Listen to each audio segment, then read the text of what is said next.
Lembre-se de dar o joinha e se inscrever. Isso ajuda muito o canal a crescer e continuar trazendo os audiobooks mais incríveis para você. Seja muito bem-vindo e vamos nos deleitar com os sons da leitura. 13. Super enfatizamos o dinheiro.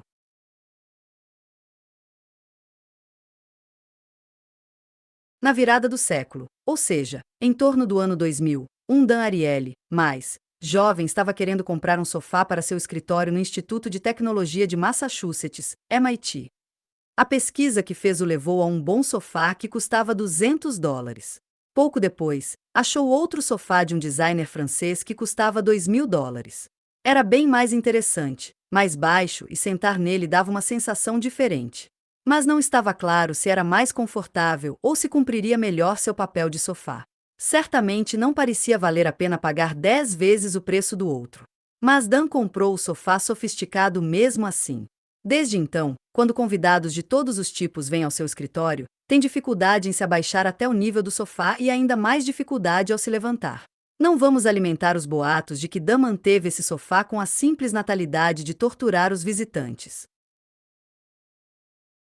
O que está acontecendo aqui?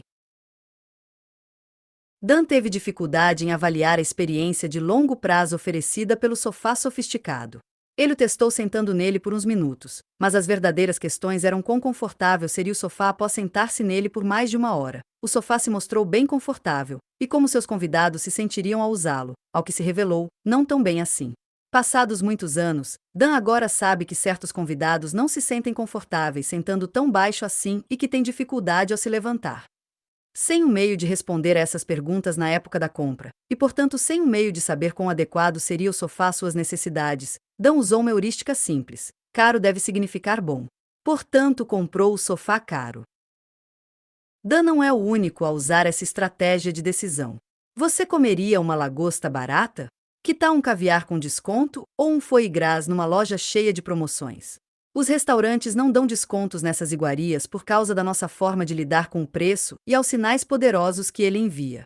Ainda que os mercados atacadistas de lagosta, foie gras e caviar despencassem, como aconteceu há alguns anos, os restaurantes não repassariam aquela redução aos fregueses. Não é que eles sejam gananciosos, mas sim que preços baixos enviam mensagens incômodas sobre a natureza de itens de luxo. Inferimos que descontos significam qualidade menor. Começamos a achar que há algo de errado com aqueles produtos alimentícios. Com certeza, supomos que são inferiores aos dos concorrentes. E se, em vez de lagosta e foie gras barato, nos oferecessem cirurgias cardíacas extremamente baratas? Mesma coisa, acharíamos que algo está errado e procuraríamos o melhor cirurgião possível, o qual, dada nossa falta de conhecimento sobre cardiologia, seria provavelmente o mais caro que conseguíssemos encontrar. Isso porque outra forma importante de avaliarmos as coisas, uma forma dissociada do valor real, é atribuindo significado ao preço. Quando não conseguimos avaliar algo diretamente, como costuma acontecer, associamos preço a valor. Isso acontece sobretudo na ausência de outros sinais claros de valor. Dan, como um jovem e impressionável professor do MIT, não sabia como avaliar o valor de um sofá de escritório, de modo que escolheu pelo que podia medir: preço. Uma década e meia e muitos convidados insatisfeitos depois, ele sabe que fez uma má escolha. Imprevisivelmente racional, Dan mostrou que estamos condicionados a ver o preço alto como um indicador de eficácia. Ele e seus colegas Rebecca Weber, Baba Shill e Ziv Carmons eram um experimento com um analgésico falso que chamaram de Veladone RX.1. Na verdade, era uma cápsula de vitamina C. Ministraram-na voluntários, distribuindo folhetos e apresentando um técnico num terno executivo impecável e jaleco, e acrescentaram uma etiqueta de preço de $2,50 por pílula. Depois submeteram os participantes a uma série de choques elétricos para ver quanta dor conseguiam aguentar. Quase todos os pacientes no estudo exibiram uma redução da dor após ingerirem Veladone RX.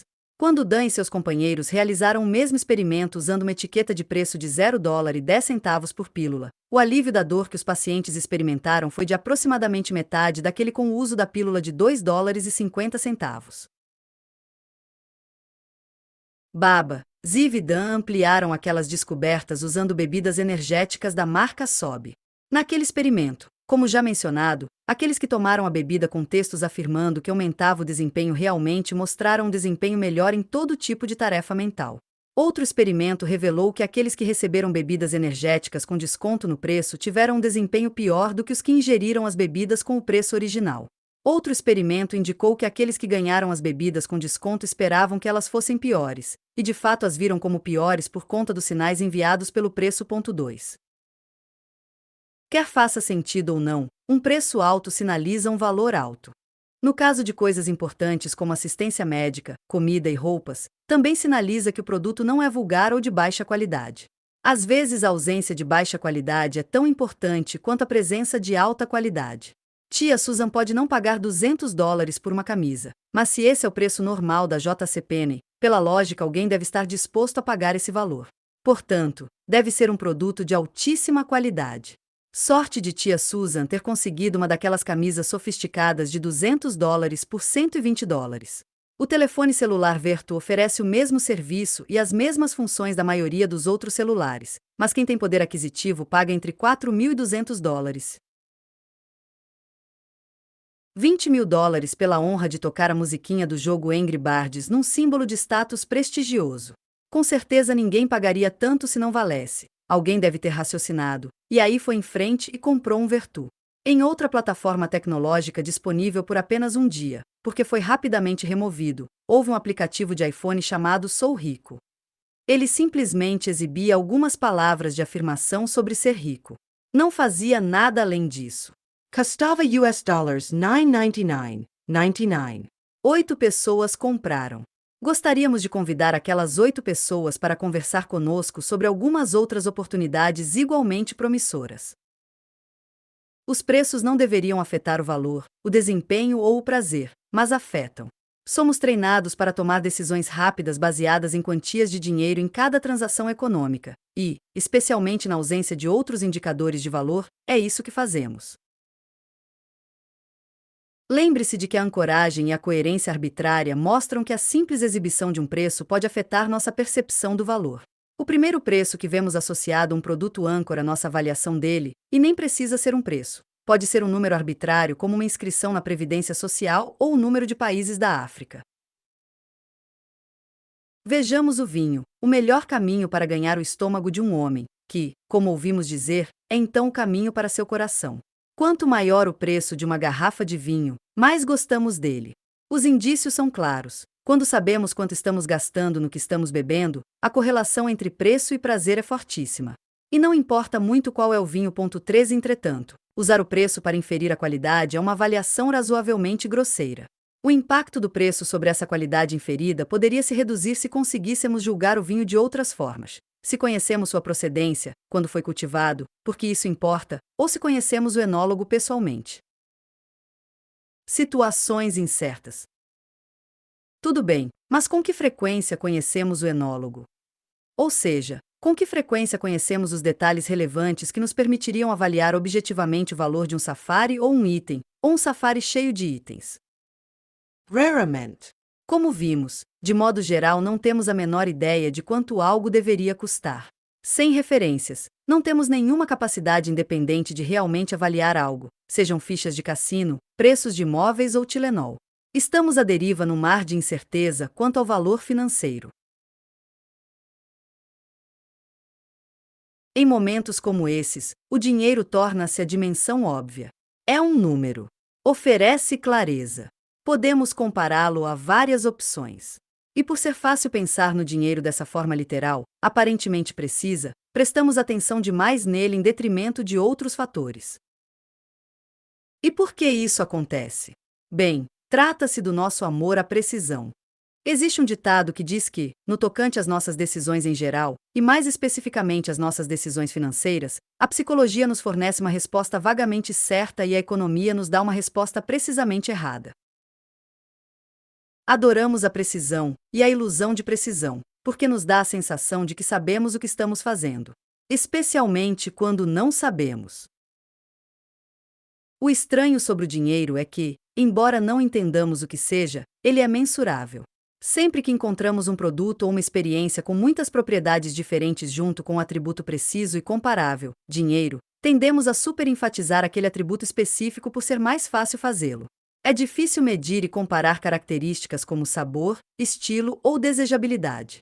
Assim, acabamos adotando o preço como forma de tomar nossas decisões, porque podemos medi-lo e compará-lo mais facilmente.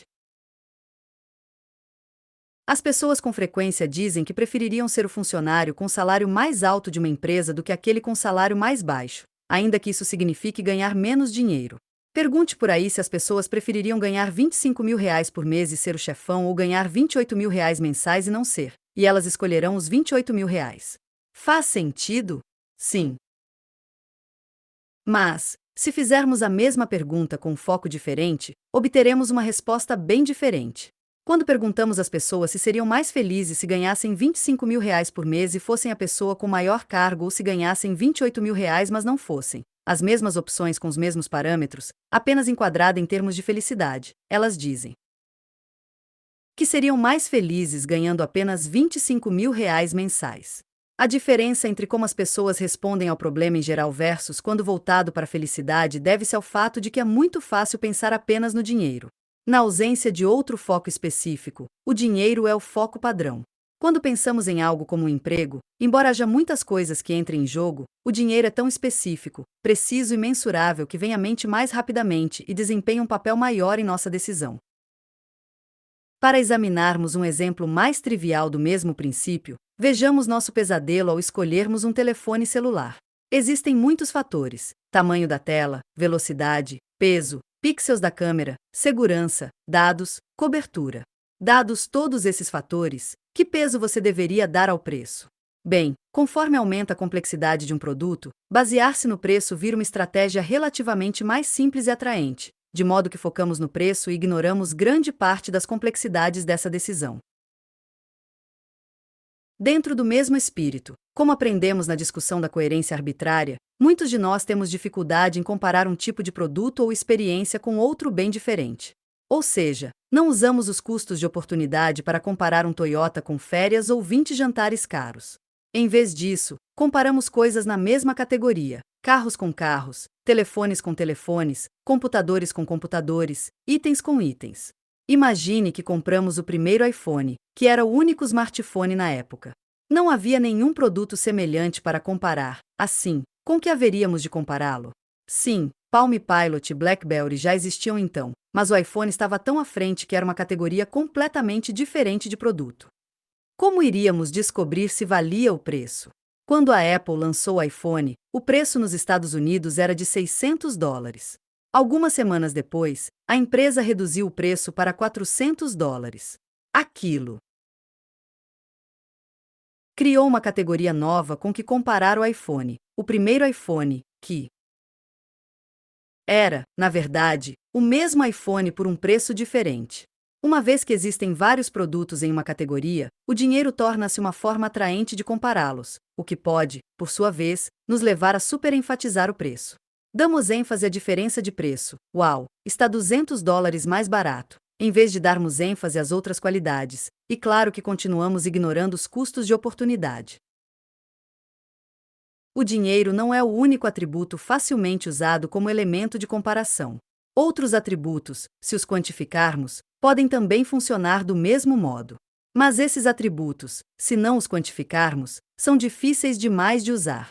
É complicado medir a delícia de um chocolate ou a dirigibilidade de um carro esportivo. Essa dificuldade mostra a atração gravitacional do preço. É sempre fácil quantificar, medir e comparar. Por exemplo, megapixels, cavalos-vapor, HPS, ou megahertz, uma vez especificados e exibidos lado a lado, tornam-se mais comparáveis e precisos. É o que se chama de avaliabilidade. Quando comparamos produtos, fica fácil avaliar as características que são quantificáveis e, ainda que elas não sejam realmente importantes, recebem um foco maior, facilitando a avaliação das nossas opções em termos dessas características. Com frequência, essas são as características em que o fabricante quer que nos concentremos, excluindo-as outras. Em outras palavras, falemos dos pixels, e não da frequência com que a camera quebra. Uma vez mensurado um atributo, prestamos mais atenção nele, aumentando sua importância em nossa decisão. Christopher Say, George Loewenstein, Sally Blom e Max H. Bazerman certa vez realizaram um experimento em que perguntaram a universitários que estavam folheando livros textos usados quanto pagariam por um dicionário de música com 10.000 verbetes em perfeitas condições. Para outro grupo, indagaram quanto pagariam por um dicionário de música com 20.000 verbetes, mas com a capa rasgada. Nenhum dos grupos sabia do outro dicionário. Em média, os estudantes estavam dispostos a pagar $24 pelo dicionário com 10.000 verbetes e apenas $20 por aquele com 20.000 verbetes e capa rasgada. A capa, irrelevante para a pesquisa de verbetes, fez uma grande diferença. Os pesquisadores então abordaram outro grupo, apresentando as duas opções simultaneamente. Agora os estudantes podiam comparar as duas opções lado a lado. Aquilo mudou a percepção deles em relação aos produtos. Nesse grupo fácil de comparar, os estudantes disseram que pagariam $19 pelo dicionário de 10.000 verbetes e $27 pelo de 20.000 verbetes com a capa rasgada. De uma hora para outra, com a introdução de um aspecto mais claramente comparável, o número de verbetes, o dicionário maior tornou-se mais valioso, apesar da capa rasgada. Ao avaliarem apenas um produto, os participantes do estudo não estavam sendo influenciados pelo fato de o dicionário possuir 10 ou 20.000 verbetes. Foi apenas quando o atributo passou a ser fácil de comparar que ele se tornou um fator importante na avaliação do valor. De novo, quando não sabemos como avaliar itens, somos desproporcionalmente afetados por características facilmente comparáveis, ainda que essas características, a capa rasgada, em nosso exemplo, pouco tenham a ver com o valor real do produto em questão. Nesse caso, a importância do número de verbetes aumentou e a da condição da capa diminuiu. Com frequência, porém, a característica que superenfatizamos ao tomar as nossas decisões é aquela fácil de enxergar e avaliar, o preço. 4. Portanto, se temos a tendência a dar foco ao que é mais mensurável e comparável, existe algo de errado nisso? Bem, sim. Pode ser um grande problema quando o aspecto mensurável não é a parte mais importante da decisão. Quando não é o M desejado, mas apenas o meio para aquele M. Um bom exemplo são os programas de milhagem. Ninguém almeja como uma das coisas mais importantes na vida a acumulação de milhas. Elas são meros meios que podem um dia produzir o M desejado de tirar férias ou proporcionar voos grátis. Mesmo o personagem de George Clooney no filme Amor Sem Escalas luta para obter milhas não por elas mesmas, mas por outras razões, como um símbolo de poder e prosperidade.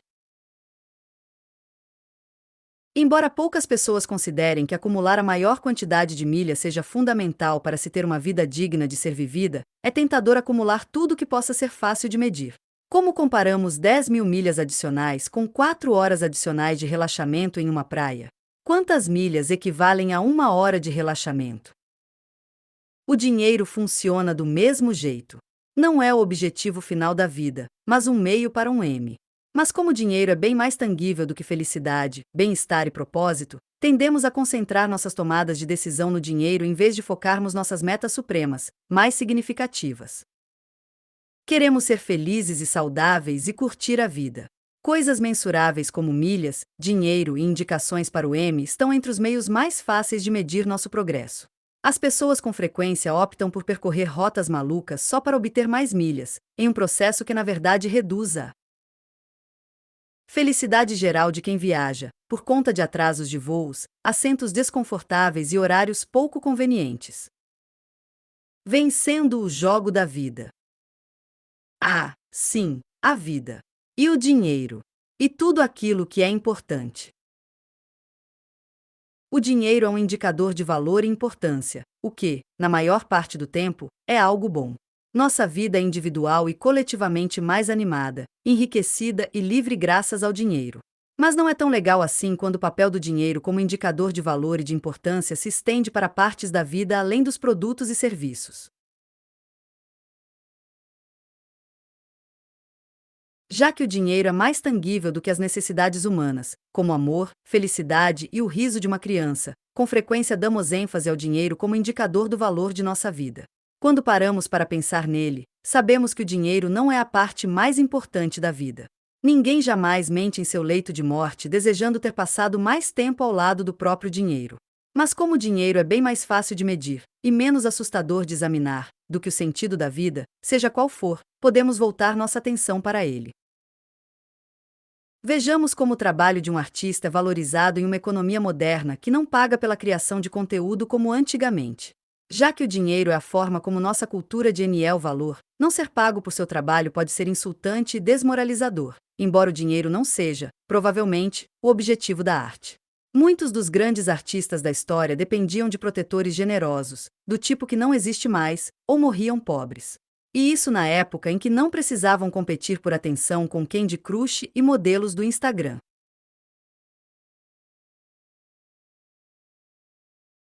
No decorrer da carreira anticonvencional de Jeff, que foi advogado por uns 3 minutos e também comediante, colunista, escritor e palestrante, a família dele saudou cada uma de suas realizações, ao mesmo tempo que perguntava: quanto é que isso vai render?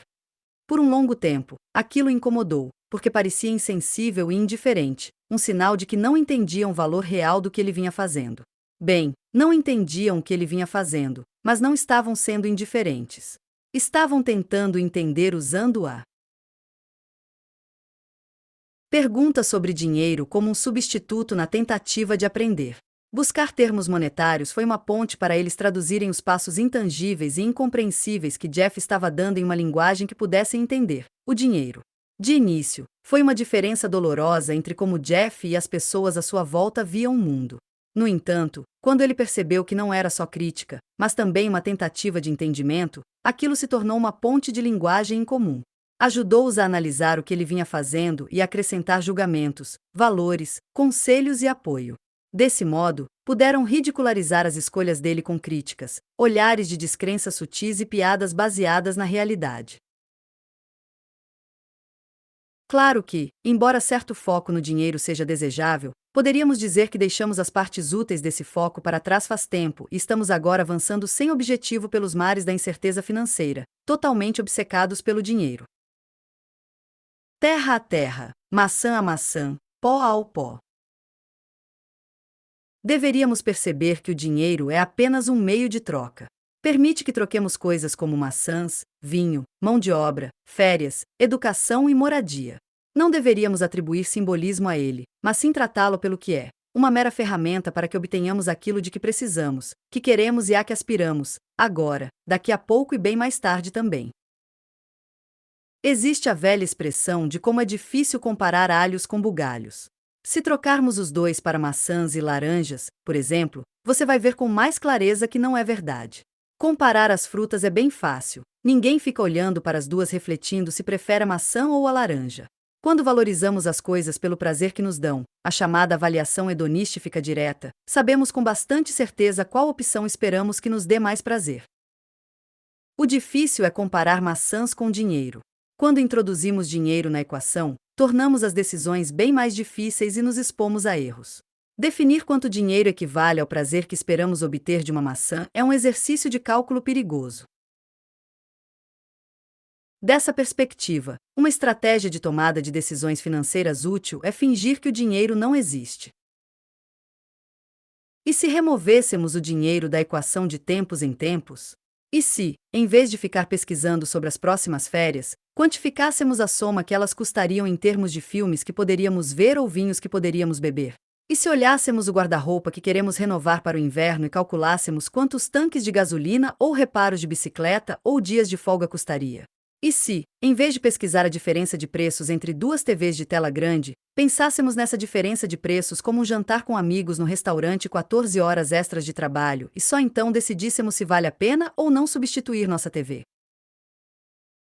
Quando deixamos de comparar dinheiro com coisas e passamos a comparar coisas com coisas diretamente, nossas escolhas adquirem uma nova perspectiva.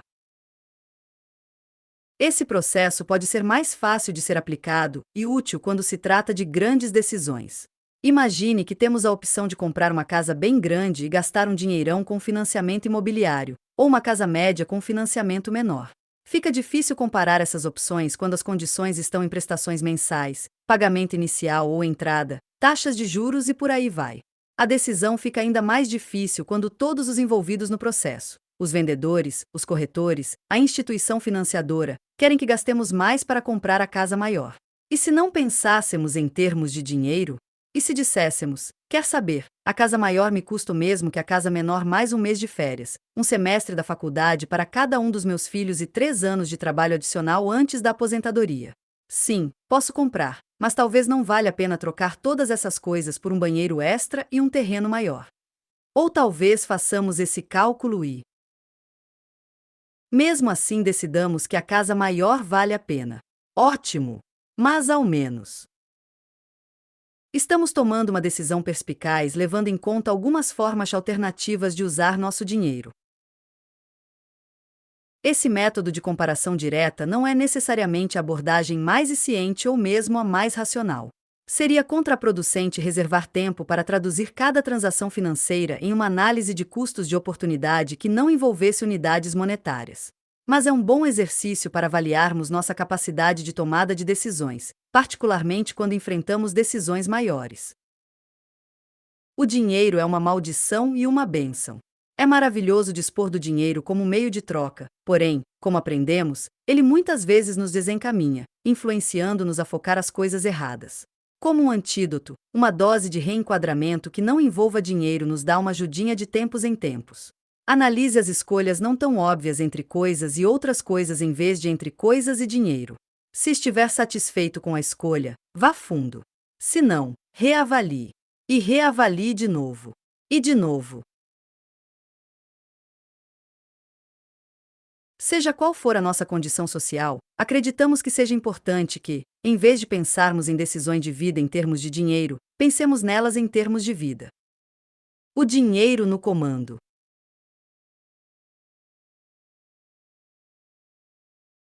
Você deve se lembrar de uma ou mais das pessoas que encontramos nos capítulos deste livro: George Jones, Tia Susan, Jane Martin, Jeff na Lua de Mel, os corretores de imóveis de Tucson, Tom e Raquel Bradley, James Nolan, Cheryl King, Vinnie Del Rey e Rob Menzelda. Eles passaram bastante tempo tentando descobrir como gastar seu dinheiro, mas ainda assim erraram. Foram tolos, não apenas por não conseguirem entender o mundo complexo e intricado do dinheiro, não apenas por acreditarem em sinais de valor irrelevantes, não apenas por cometerem erros, mas também porque gastaram muito tempo se preocupando com dinheiro. Eles estavam à deriva naquele mar de incertezas e se deixaram levar por sinais de valor que os puseram, como oferendas em rituais de sacrifício, na base de um vulcão de dinheiro. Este capítulo começou com uma análise de como superenfatizamos o dinheiro, especificamente o preço, quando tentamos avaliar o valor em cada uma de nossas decisões financeiras. Em seguida, analisou como poderíamos superenfatizar o dinheiro em outras decisões importantes e na avaliação da nossa vida. Nenhum dos autores é competente, qualificado ou 110% feliz pra caramba para dizer a alguém o que fazer da própria vida, mas temos dados suficientes para mostrar que deveríamos tentar nos livrar um pouco da carga pesada do dinheiro. Ou ao menos fazer com que ela afrouxe um pouquinho o controle sobre nós. Não queremos lhe ensinar a priorizar as coisas, onde deveria aplicar seu dinheiro na balança desigual da família, do amor, dos bons vinhos, dos times esportivos e das sonecas. Só queremos que pense em como você pensa sobre o dinheiro. Part 3. E agora? Construindo com Basseno. Pensamento falho. 14. Aplique seu dinheiro onde sua mente está. E agora? Vimos como pensamos de maneira equivocada sobre o dinheiro, como avaliamos o dinheiro de formas pouco ligadas ao valor real e como isso nos induz a erros e a gastar mal o nosso dinheiro. Demos uma espiada por trás da cortina, um vislumbre do funcionamento interno do nosso cérebro financeiro. O que aprendemos é que superenfatizamos fatores irrelevantes, esquecemos fatores importantes e nos deixamos desencaminhar por sinais de valor insignificantes.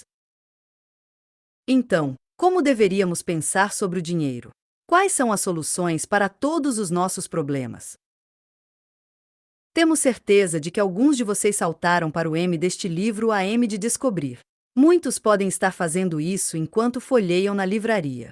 Nesse caso, nós parabenizamos você por economizar o custo deste livro, mas 2, achamos que não está avaliando corretamente nosso esforço e 3, oferecemos aqui a versão curta. Quando se trata de tomar decisões financeiras, o que deveria importar são os custos de oportunidade. O benefício real que uma compra fornece e o prazer real que obtemos dela quando comparado com outras formas de gastar o nosso dinheiro. O que não deveria importar em um mundo perfeitamente racional. Preços promocionais ou pechinchas, ou quanto estamos gastando ao mesmo tempo em outra coisa, relatividade. A classificação do nosso dinheiro, de onde veio e como nos sentimos em relação a ele, contabilidade mental. A facilidade de pagamento, dor do pagamento. O primeiro preço que vemos ou preços anteriores que pagamos por uma compra semelhante, ancoragem. Nossa sensação de propriedade, efeito dotação e aversão à perda. Se alguém parece ter trabalhado duro, justiça e esforço. Se cedemos às tentações do presente, autocontrole. A facilidade de comparar o preço de um produto, uma experiência ou um item qualquer, superenfatizar o dinheiro. Lembre-se, essas coisas não afetam o valor de uma compra, ainda que pensemos que sim. Existem outros fatores que não mudariam o valor se fossemos perfeitamente racionais, mas, como somos cheios de defeitos, eles acabam mudando o valor das nossas experiências. Entre eles estão os seguintes: as palavras descrevendo algo e o que fazemos no momento do consumo, linguagem e rituais. Como antevemos a experiência de consumo em vez de sua natureza real, expectativas. Linguagem, rituais e expectativas estão num grupo diferente dos demais fatores porque podem mudar a experiência. Um desconto de 25% num pagamento ou um só clique no mouse nunca mudarão o valor de um item. Por outro lado, aprender sobre o processo de vinicultura e um sommelier de luvas brancas servindo a nossa taça num piquenique à beira do lago podem tornar toda a experiência mais significativa, interessante e valiosa. Se fossemos perfeitamente racionais, linguagem, rituais e expectativas não deveriam influenciar nossas decisões de compra. Entretanto, por sermos humanos, e não robôs, é difícil afirmar que linguagem, rituais e expectativas nunca irão nos influenciar. É complicado dizer quando é que levar em conta essas forças se torna um erro, especialmente a fornecerem uma experiência aprimorada. Se esperamos obter mais de um vinho, graças à linguagem descritiva, ao ambiente, à garrafa, aos rituais de degustação e assim por diante, obteremos mais daquele vinho. Sendo assim, permitir que isso aconteça é um erro? Ou é um valor adicional pelo qual deveríamos estar dispostos a pagar? Se a linguagem, os rituais e as expectativas são ou não acréscimos bem-vindos a qualquer avaliação específica, o que está claro é que deveria caber a nós tomar essa decisão de acrescentá-los ou não. Nós deveríamos optar por mergulhar mais fundo nessas irracionalidades a de obter mais valor em vez de deixar que essas influências nos sejam impostas. Com a consciência que temos agora, podemos decidir se, e quando, apreciaremos mais o vinho só por causa da forma como é servido. Sinceramente, não temos certeza se queremos viver num mundo sem linguagem, rituais e expectativas, um mundo onde, portanto, experimentaríamos as coisas em estados emocionais puramente neutros. Não parece nem um pouco divertido, nem mesmo plausível. Apenas queremos nos assegurar de que estamos no controle de como esses elementos importantes são usados. Pronto! Da relatividade às expectativas, você agora conhece como pensamos sobre o dinheiro e as tendências irracionais que nos afetam ao fazê-lo. Agora tome todas as suas decisões financeiras com essas lições em mente. Não é tão fácil, concorda? Parece ser um belo de um desafio. Bem, existe um motivo pelo qual decidimos mostrar por que tomamos decisões financeiras insensatas em vez de dizer o que fazer em qualquer situação. Em primeiro lugar, simplesmente não sabemos qual é a coisa certa a fazer em cada situação. Ninguém sabe. Mas também não queremos lhe dar o peixe. Queremos mostrar como você vem pescando, para que possa abordar melhor suas pescarias futuras, caso queira. Talvez não seja justo despejar um monte de informações sobre você e dizer tchau. Mostrar que estamos subindo o riacho sem remos e depois deixar você na mão e sair nadando. Dizer estamos ferrados e depois rir. Se nos concentrarmos, poderemos, individual e coletivamente, melhorar nossas decisões financeiras. O primeiro passo é estar consciente, e já alcançamos isso. O próximo é transformar essa consciência em passos concretos, em mudança. Agora que estudamos as inúmeras coisas que não fazemos direito, podemos começar a analisar as nuances do nosso comportamento a fim de achar ferramentas que nos ajudem a construir um futuro melhor. Uma das principais lições da economia comportamental é que mudanças pequenas no ambiente em que vivemos importam. Seguindo essa abordagem, acreditamos que uma compreensão detalhada da fragilidade humana é o melhor primeiro passo para melhorar a nossa tomada de decisões em geral e as decisões financeiras em particular. Vamos começar procurando saber o que podemos fazer, individualmente, para evitar, corrigir ou mitigar cada erro de avaliação que cometemos. Ignoramos os custos de oportunidade. Pense nas transações em termos de custos de oportunidade, analisando mais explicitamente o que estamos sacrificando pelo que obtemos. Por exemplo, podemos traduzir reais em tempo. Quantas horas ou meses de salário precisamos trabalhar para pagar por algo? Esquecemos que tudo é relativo. Quando vemos uma liquidação, não deveríamos considerar qual era o preço ou quanto estamos poupando. Pelo contrário, devemos considerar quanto realmente iremos gastar. Comprar uma camisa de R$ 60 cujo preço normal é R$ 100 não é economizar R$ 40, é gastar R$ 60. Tia Susan nunca embolsou o desconto da JCPenney, apenas levou uma camisa feia que dificilmente usaria.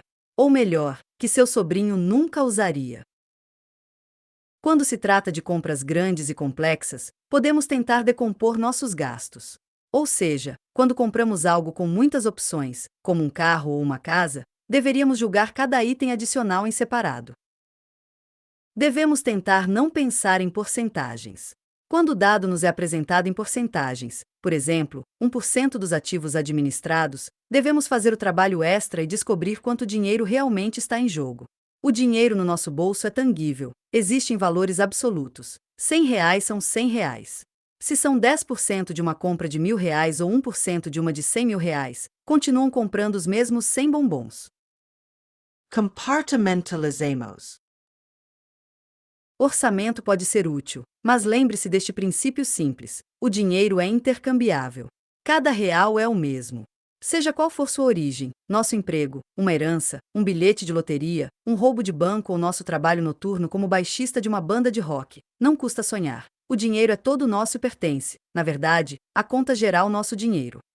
Se nos vemos desperdiçando certos tipos de dinheiro, só porque na nossa mente ele pertence à conta de bônus ou ganhos, precisamos parar, pensar e nos lembrar de que é apenas dinheiro. Nosso dinheiro.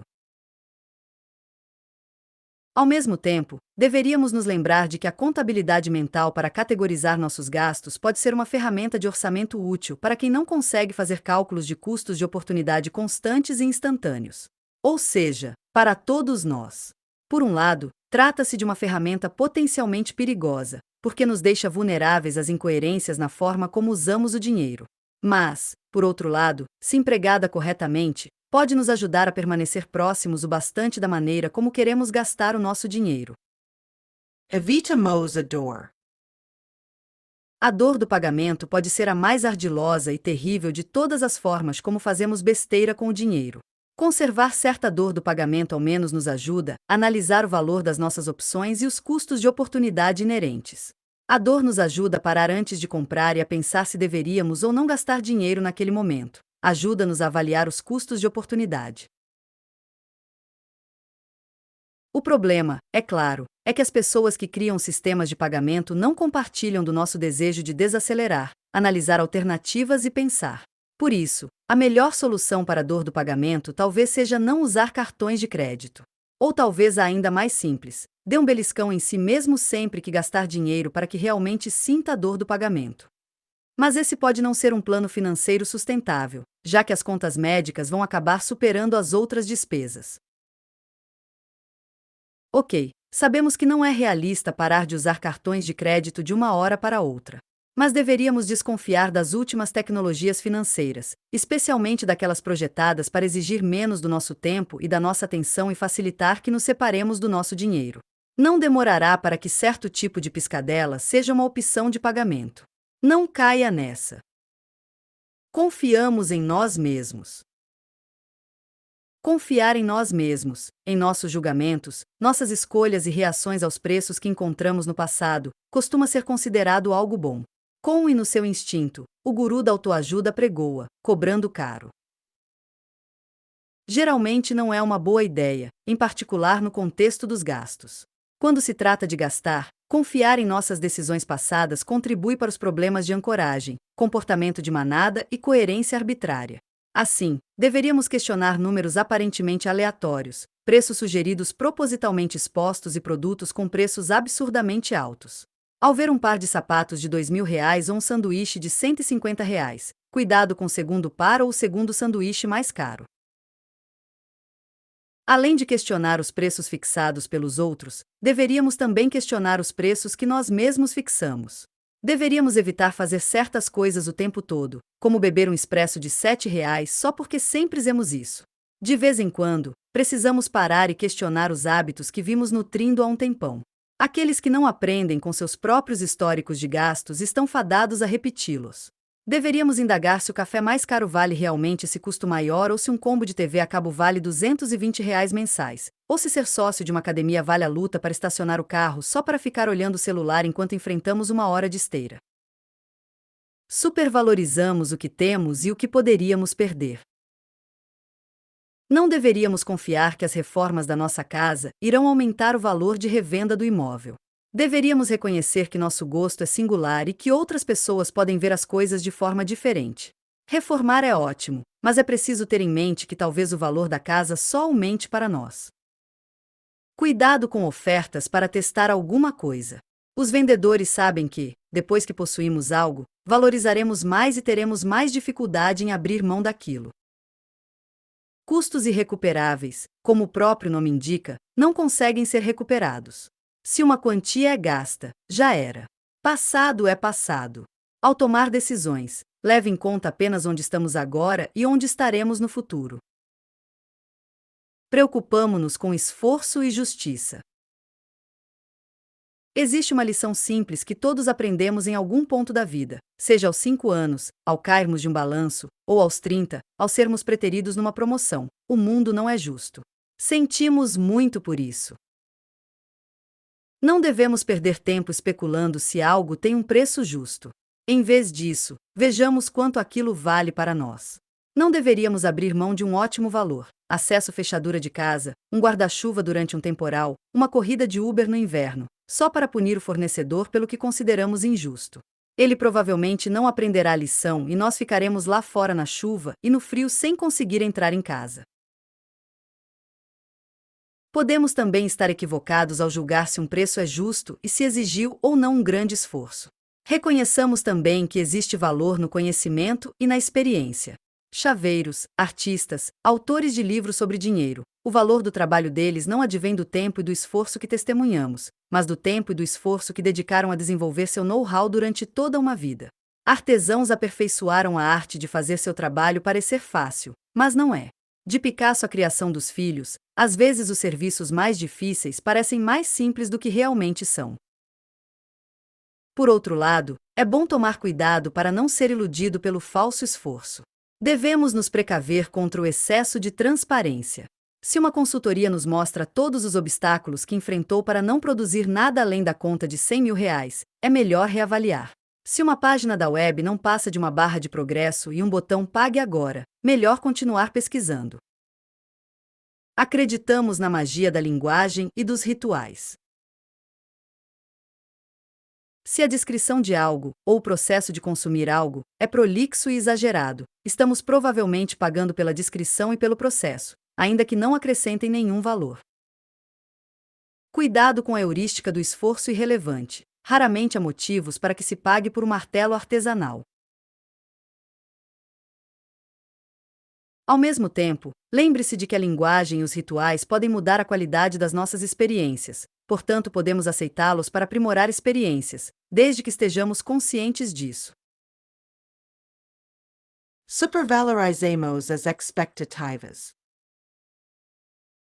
Expectativas nos dão motivos para acreditar que algo será bom, ou ruim, ou delicioso, ou grosseiro, e mudam nossa percepção e nossa experiência sem alterar a natureza subjacente real da coisa em si.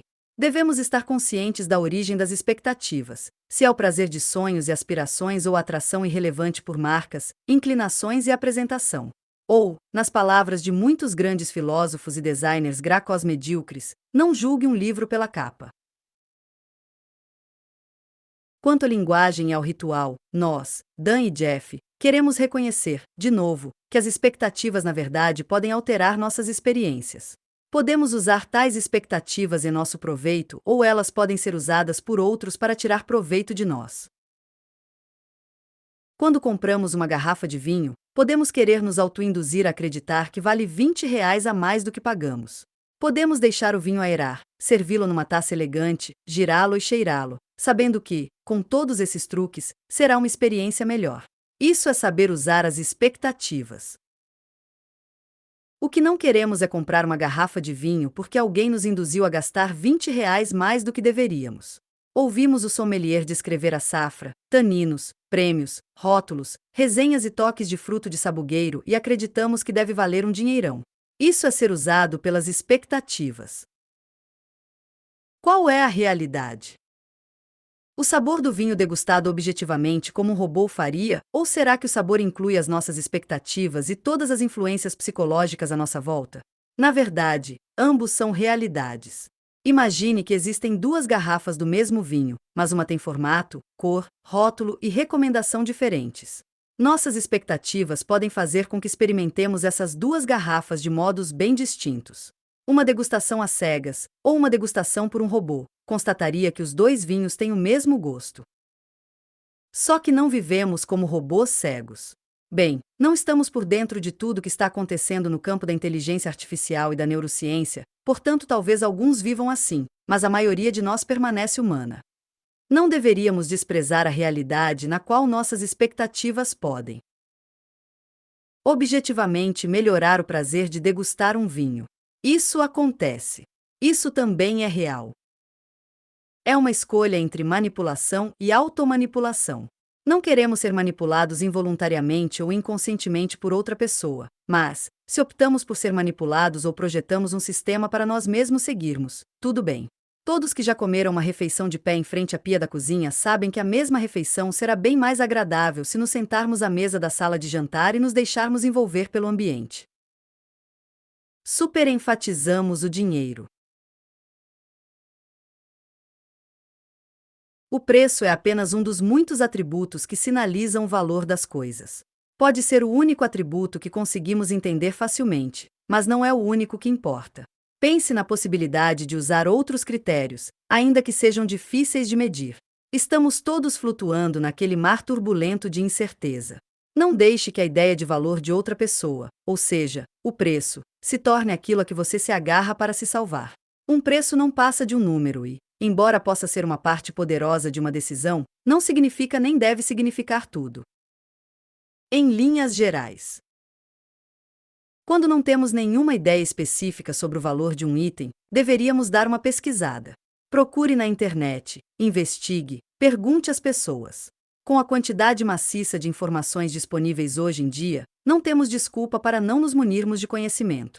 Não precisamos passar uma semana pesquisando o preço de chicletes, mas deveríamos provavelmente pesquisar por umas horas, ou ao menos uns minutos, antes de ir a uma concessionária de veículos. O que é preciso para você começar a pesquisar? As concessionárias de veículos têm uma simetria singularmente grande de informações entre os vendedores, que sabem muito, e o resto de nós, que sabemos muito pouco. Os vendedores de automóveis com frequência se valem dessa lacuna de conhecimentos, e, de fato, costumam tirar mais proveito de certos consumidores, especialmente mulheres e minorias. Portanto, algumas pessoas tendem a se beneficiar mais do que outras quando pesquisam online antes de comprar um carro. Quem ganharia mais ao se munir de informações? Os mesmos grupos, mulheres e minorias. Concessionárias são ambientes comerciais especificamente ardilosos, com muitas armadilhas de preço e valor e distorções culturais. Mas a lição aqui é ampla e se amplifica de modo geral. Sempre que enfrentamos uma situação em que sabemos menos do que os outros e essa lacuna pode ser usada contra nós, o que ocorre em grande parte da vida e com pessoas de todas as crenças. Tendemos a ganhar bem mais quando damos, no mínimo, uma pesquisazinha prévia. 1. Queremos estar informados. Não apenas sobre nossas compras futuras, mas sobre nós mesmos, nossas tendências e nossos erros envolvendo dinheiro. 15. Conselho grátis. Lembre-se disto: grátis é um preço. É um preço. Diz o ditado: se conselho fosse bom, não se dava, se vendia. É verdade, este capítulo custou à editora uma página. 16. Controle-se. O autocontrole é um assunto que merece atenção especial quando abordamos o modo como pensamos sobre dinheiro. Ainda que consigamos remover as muitas barreiras internas e externas entre nós e uma decisão financeira racional, a falta de autocontrole pode nos derrubar antes de atingirmos a linha de chegada. Podemos ser capazes de calcular o valor correto das nossas opções, mas nossa incapacidade de nos controlarmos acabará nos levando à escolha errada.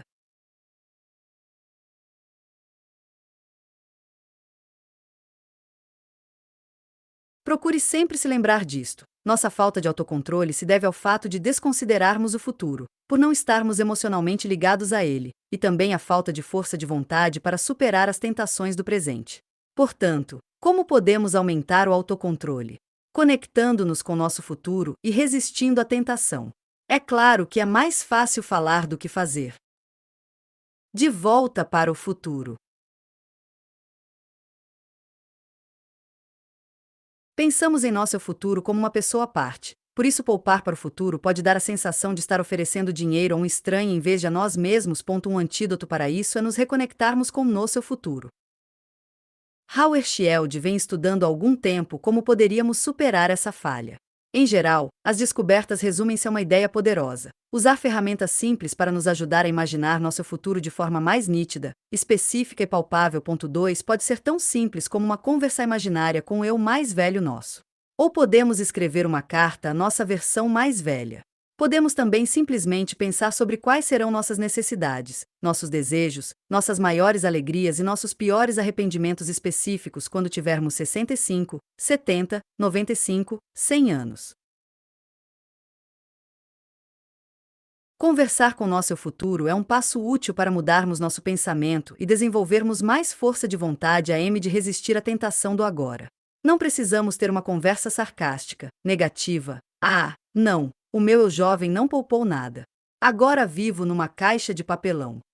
Ela deve ser positiva e útil. Pense em pagar previamente pelas diárias em um ótimo hotel. Na recepção, somos informados de que está tudo pago. Podemos nos dirigir ao eu mais jovem e dizer: ei, eu do passado, você é um cara legal por me pagar esse hotel. Que beleza! Agora imagine essa conversa se, em vez de um quarto de hotel pré-pago, deixamos para nós R$500 mil num plano de previdência. Podemos começar com essas conversas, mas devemos também aplicar outros sistemas que ajudem a nos envolvermos mais com o nosso eu mais velho. Quanto mais definido, vivo e detalhado for o nosso futuro imaginado, mais palpável ele se tornará e mais cuidaremos de nosso eu futuro, nos conectaremos com ele e agiremos em seu interesse também. Um meio de nos envolvermos mais é mudar um de nossos ambientes de tomada de decisões mais importantes, o Departamento de Recursos Humanos. O RH, o lugar onde funcionários costumam tomar suas decisões de planos para a aposentadoria, deveria parecer o consultório de um médico ou um retiro para idosos. Ou, ainda melhor, um consultório médico em um retiro para idosos, decorado com potes de balas, baralhos, palavras cruzadas, canecas gravadas. Com a melhor vó, ou o melhor vô, do mundo e todos os tipos de coisa que fazem as pessoas lembrar sobre a velhice e pensar a longo prazo. Claro que isso fica mais complicado para os milhões de trabalhadores autônomos no mundo, cujo número continua a crescer, mas talvez possamos decorar a mesa da nossa cozinha para parecer um escritório de RH quando formos tomar decisões sobre a aposentadoria. Um estudo constatou que as pessoas davam mais atenção para o futuro quando descrito por uma data de calendário específica em vez de uma quantidade de tempo. Somos mais propensos a poupar para uma aposentadoria que começará no dia 18 de outubro de 2037 do que para uma que terá início daqui a 20 anos. Essa simples mudança torna o futuro mais vivo, concreto, real e palpável. 3 É uma mudança fácil que profissionais de RH e consultores de investimentos devem realizar para nos inspirar a poupar mais dinheiro. Podemos também usar a tecnologia para fazer com que as pessoas se conectem com seu futuro de forma literal e um pouco bizarra. Quando interagimos com versões geradas por computador de nós mesmos mais velhos, poupamos mais. 4 Criamos uma conexão com aquele idoso do futuro. Sentimos empatia e emoção e queremos facilitar a vida dessa pessoa. Quer seja por alguma sensação de altruísmo com os outros ou puro interesse próprio, o resultado é o mesmo. Esse indivíduo, esse é o futuro, merece cuidados. Esta pode parecer uma trama de filme de ficção científica, mas é uma ideia poderosa. Em vez de imaginar conversas com nosso eu mais velho, poderíamos realmente ter esses papos. Poderíamos ver e interagir com o eu futuro.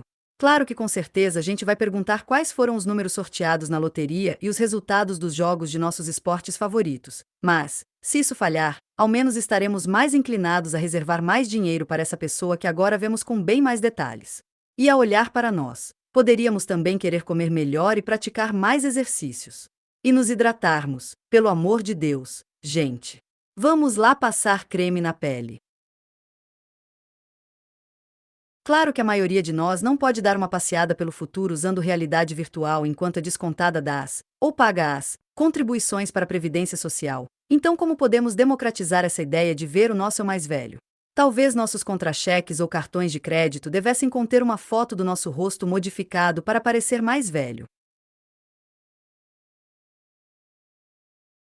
Ou, para explorar nossas aspirações e emoções sobre o futuro, pudéssemos usar fotos do nosso eu mais velho fazendo as maravilhosas coisas possíveis no nosso futuro perfeito. Fotos de excursões, férias, passeios com os netos, nossas medalhas de ouro olímpicas, discursos presidenciais e lançamentos de ônibus espaciais. Amarre-me ao mastro. Quando se trata da tomada de decisões financeiras, podemos tentar todo tipo de coisa para fazer nossos eus presente e futuro se comportarem mais em sincronia com nosso autointeresse de longo prazo. Uma solução é usar contratos de autocontrole obrigatórios, ou o que chamamos de contratos de Ulisses. Todo mundo provavelmente se lembra da história de Ulisses e as sereias. Ulisses sabia que, se as sereias o chamassem, ele seguiria suas vozes até a própria morte e a de seus marinheiros, como ocorrerá com tantos antes dele.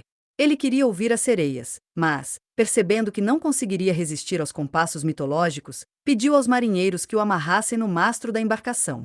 Assim, poderia ouvir o canto delas sem ceder ao desejo de segui-las. Além disso, pediu aos marinheiros que tapassem com seus próprios ouvidos para não ouvirem as sereias ou os pedidos delas para que libertassem do mastro, e assim, não fossem tentados a navegar para a morte. Funcionou. O navio sobreviveu. Um contrato de Ulisses é um sistema pelo qual criamos barreiras contra a tentação futura. Não nos concedemos nenhuma escolha. Eliminamos o livre-arbítrio. Infelizmente, os contratos de Ulisses raramente vêm acompanhados de canções espetaculares, mas, por outro lado, raramente envolvem lançar o nosso navio contra rochas escarpadas. Os contratos de Ulisses financeiros comuns incluem coisas como limites pré-fixados para nossos cartões de crédito, usar apenas cartões de débito pré-pagos ou mesmo cancelar todos esses cartões e usar somente dinheiro vivo. Outro desses pactos tem um nome decididamente não homérico: plano de previdência privada. O contrato de Ulisses de um plano de previdência privada é uma estratégia irracional, mas de grande eficácia. A abordagem mais racional à poupança de longo prazo é aguardar o M de cada mês, verificar nossas contas e despesas, e nesse ponto, decidir quanto é possível poupar.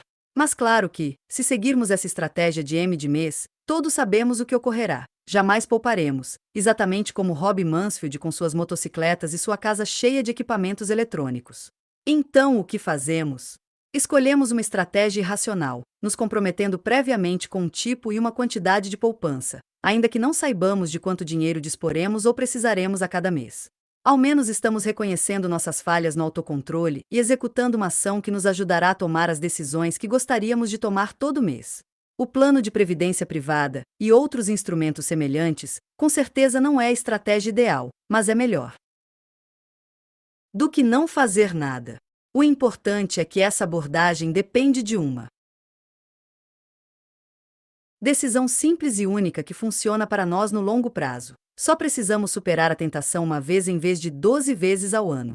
Superar um desafio é bem difícil, superar 12 é bem pior.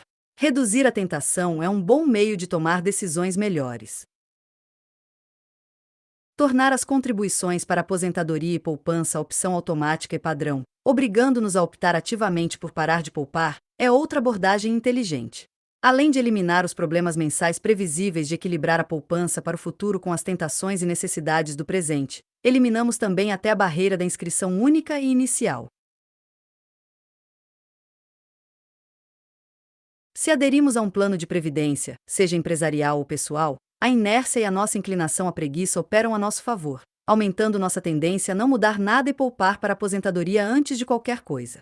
Mais tarde, nos ajudam a permanecer no plano, pois o esforço requerido para aderir é suficiente para superar qualquer barreira real a começar a poupar. O conceito de aderir a um plano de previdência contraria o pensamento econômico tradicional, de que deveríamos, e sempre podemos tomar decisões informadas e racionais, mas está alinhado com o caminho humano tortuoso da ciência comportamental. Quando Rob tinha uns 20 anos e era funcionário de uma empresa, o RH lhe deu a opção de contribuir sistematicamente, o que ele resolveu não fazer. Mas, e se tivesse sido incluído automaticamente? Provavelmente não teria agido de modo a cancelar a contribuição. A opção padrão, combinada com a preguiça e a inércia, teria feito uma imensa diferença para a poupança de longo prazo de Rob. Esses tipos de plano de poupança automático, para aposentadoria, faculdade, assistência médica e assemelhados, se apoderam das armadilhas psicológicas que tornam os gastos automáticos tão preponderantes, como a dor do pagamento e a contabilidade mental maleável, e as utilizam para nosso benefício. Poupança automática versus gasto automático. Sabemos qual dessas opções é melhor, mas, quando a iniciativa é só nossa, nem sempre a escolhemos. Os contratos de Ulisses para poupanças realmente funcionam. Um estudo de Nava Ashraf, Dean Carlin e Wesleyan descobriu que um grupo de participantes que restringiu suas contas bancárias, ou seja, que optou por ter dinheiro automaticamente depositado em uma conta de poupança, aumentou o saldo de sua poupança em 81% no período de 1 ano.5. Outro estudo deu ênfase à reserva automática de uma porção de todos os aumentos de salário futuros. Ou seja, as pessoas concordaram em reservar uma porção de seus aumentos futuros para a poupança. Seus rendimentos atuais não foram afetados e continuaram recebendo aumentos futuros, e, ao receberem, esses aumentos foram apenas um pouco menores. Essa prática também funcionou para aumentar a poupança. Trata-se de outro ótimo exemplo de empregar nossos defeitos psicológicos, nesse caso, a tendência ao status quo e ao desejo de não mudar nada, para superar outro, nossa falta de autocontrole. 6. O processo de alocação é outra forma de nos comprometermos previamente com a poupança e nos encorajarmos a cumprir os nossos planos. A alocação, designar quantias específicas de dinheiro para certas contas reais e mentais, pode funcionar a nosso favor quando é uma decisão proativa, intencional, em contraste com as escolhas não intencionais, de reação automática, já discutidas, que causam problemas. A alocação pode impedir que usemos o dinheiro para todos os outros propósitos, especialmente aqueles em que não planejamos gastar desde o princípio. Podemos alocar dinheiro dividindo entre contas bancárias separadas, ou como mencionamos no capítulo sobre compartimentalização, depositando nosso gasto semanal discricionário num cartão de débito pré-pago. Essas ações nos lembram das regras que fixamos e nos ajudam a permanecer responsáveis. Podemos nos manipular ainda mais com truques emocionais, como usar a maior arma da natureza, a culpa. Um estudo de Dilip Soman e Amar Sheema descobriu que, se o dinheiro alocado fosse rotulado com os nomes dos filhos, as pessoas tendiam a empregá-lo de modo desfavorável com menos frequência do que se as crianças tivessem sido deixadas fora do processo. 7 Sim, é isso mesmo. Envelopes cheios de dinheiro rotulados com os nomes dos filhos dos participantes eram com que os pais gastassem menos, e, em consequência, poupassem mais. Poderíamos também cogitar o uso do mais supremo dos contratos de Ulisses no âmbito financeiro. Ulisses foi amarrado ao mastro. E se pegássemos a analogia de amarrar e punir e levássemos adiante, criando um banco da disciplina com uma dominadora como logotipo? Esse banco tiraria todas as decisões financeiras possíveis das nossas mãos. Nosso empregador enviaria o nosso cheque ao banco da disciplina. O banco pagaria nossas contas e receberíamos uma mesada semanal. O dinheiro seria restringido. Não poderíamos fazer tudo o que quiséssemos com ele, pois seria reservado para usos específicos, e o gerente do banco mudaria as regras da forma que julgasse conveniente. Se sacássemos da conta além do limite ou violássemos de algum outro modo as nossas diretrizes pré-fixadas, seríamos punidos, porque nos comportamos mal, muito mal. Por que não combinar isso com uma ideia anterior e adotar como logotipo do banco uma foto de uma dominadora? Abusando de uma versão mais velha da gente gerada por computador? Estamos certos de que isso levaria as pessoas a fazer algo com seu dinheiro. Claro que não queremos que esse banco exista de verdade, qualquer que seja o logotipo, mas passa por nossas cabeças se curtiríamos melhor a vida sem precisarmos nos preocupar o tempo todo em gerir nosso dinheiro. E se delegássemos a maioria das nossas decisões e responsabilidades a um sistema, uma só vez, e então o sistema administraria o dinheiro para nós? Curtiríamos a vida um pouco mais? Teríamos menos liberdade, mas também menos preocupações. Achamos que sim, porém não temos certeza, portanto, para testar, envie o seu dinheiro todo para a gente e veremos o que podemos fazer. É brincadeira. Não nos envie todo o seu dinheiro. Deveríamos observar que os contratos de Ulisses são ferramentas extremamente úteis para nos ajudar a evitar tentações em quase todas as outras partes da nossa vida. Os alunos de graduação de Dan contam para ele que, durante a semana de provas, entregam seus computadores a um amigo. Pedem ao amigo que troque suas senhas no Facebook para que não possam se conectar antes do fim do período de provas. Talvez pudéssemos bolar um contrato de Ulisses literal, no qual cada vez que cedermos à tentação, teremos que ler a Odisseia de Homero, o poema épico sobre Ulisses. No original em grego antigo. Recompenses. Outro meio de combater problemas de autocontrole é por uma substituição da recompensa. Lembre-se de que um dos nossos desafios é que valorizamos uma recompensa no futuro, 2 marshmallows, uma caixa inteira de chocolates, bem menos do que recompensas no presente, ainda que as recompensas no presente, um marshmallow, meia caixa de chocolates, sejam bem menores. E se tentássemos contornar nossa incapacidade de nos motivarmos com recompensas futuras substituindo-as por outro tipo de recompensa presente? Assim a balança penderia para um autocontrole maior? Dan teve uma experiência particularmente relevante sobre uma questão de saúde. Quando adolescente, ele foi hospitalizado com queimaduras graves. Durante a longa hospitalização, contraiu hepatite C. Mais tarde, foi informado de que a Administração Federal de Alimentos e Medicamentos, Food and Drug Administration, FDA, estava testando um medicamento novo nos Estados Unidos, o interferon, com que poderia se tratar. Dan aderiu ao estudo, que infelizmente requeria que tomasse injeções desagradáveis 3 vezes por semana por 1 ano e meio. Após cada injeção, passava bem mal, com tremedeira, febre, vômitos, por uma noite inteira. Se completasse o tratamento, isso reduziria a chance de que contraísse cirrose hepática 30 anos mais tarde. No entanto, precisaria sofrer de noite.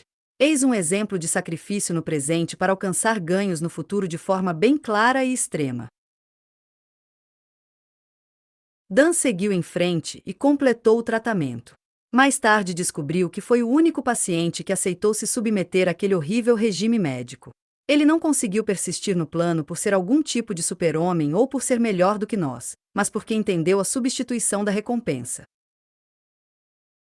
Sempre que precisava tomar o medicamento, entretinha-se alugando um filme. Chegava em casa, era medicado e na mesma hora começava a assistir ao filme altamente aguardado, bem antes que os efeitos colaterais desagradáveis se manifestassem. Ele associava algo desagradável, a injeção, a algo agradável, o filme. De tempos em tempos, pegava comédias românticas ruins, que o deixavam ainda pior. Publicaremos os melhores filmes da lista de Dan para superar a náusea em futuro próximo.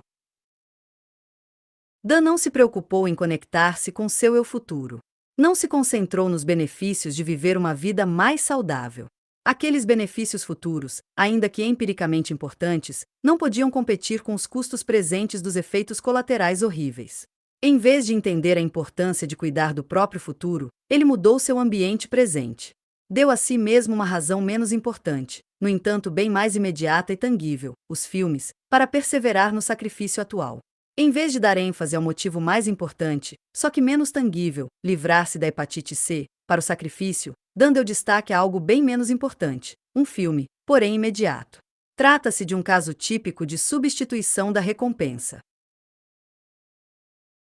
Talvez pudéssemos fazer com que as pessoas gastassem de modo mais inteligente e poupassem com mais frequência se oferecêssemos substituições de recompensa a seus comportamentos racionais. Alguns estados americanos estão fazendo exatamente isso ao oferecer sorteios para pessoas que aplicam dinheiro em contas de poupança. 8 Cada depósito é saldado com um bilhete que oferece uma pequena chance aos participantes de ganhar uma quantia adicional de dinheiro. Esses planos de poupança baseados em sorteios funcionam. E são mais um exemplo da substituição da recompensa.